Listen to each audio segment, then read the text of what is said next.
With the dialog bubble, each one has an option so that you can set up each time like for instance, there's 10 messages that can go through with it.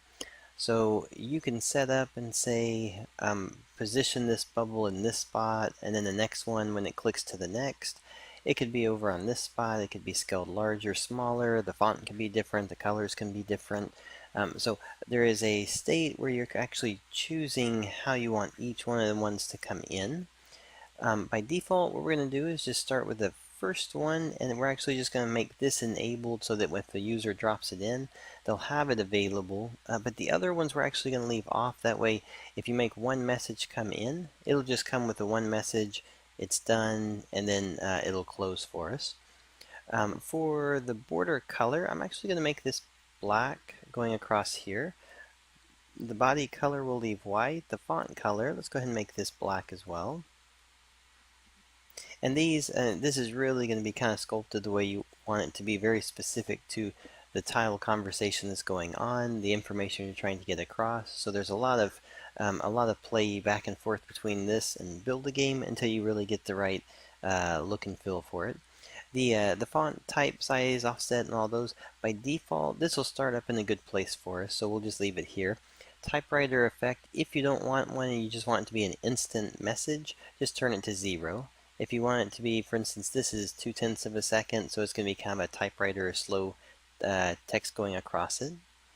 You can do a skip to next message, meaning that during the typing phase, if it's enabled, then it'll actually just print out the whole message, and then you can go to the next one. You have a auto read time if you want to make it where it's enabled so that the read just simply goes from one, goes to the next.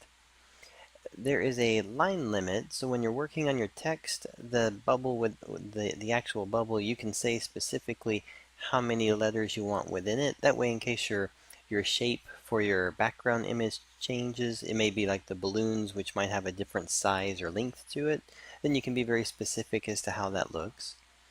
There are the layers we looked at in terms of the animations. So if you remember, we had animations for the base body, the border, the bubble body, the bubble border, the icon image, which is saying whether or not you click on it or you click on the mouse button to make it go to the next. Those are all options to say on or off.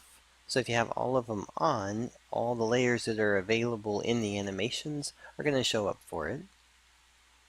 All right. Then you have a dialog type, which is going to be the animation 0 through 9. This is actually just choosing it. When you're in Build a Game, you'll actually see the visual cues from it when you actually change between. We'll start with 0 on this one, though. And then the offset is just saying that it's going to be on the Y. It's going to be one tile above, which is where the box comes in. So the player would walk into the trigger box here, and then the bubble is going to move itself up above and then be displayed above the player there. Alright, so this is going to be the dialog bubble. Again, all of these are the same in terms of the properties for the dialog bubble 0 through 9. Again, we're just going to use just the first one. We're only enabling the first one here. And then we're going to set up the, if you need to set up additional ones, then you just enable it, and then you can set up the next one. Each time you enable, that means that when you click to the button to say go to the next, then it can go to the next one. If it's not enabled, it won't actually go to a next one. It'll be the end of it, so it'll just simply close for you.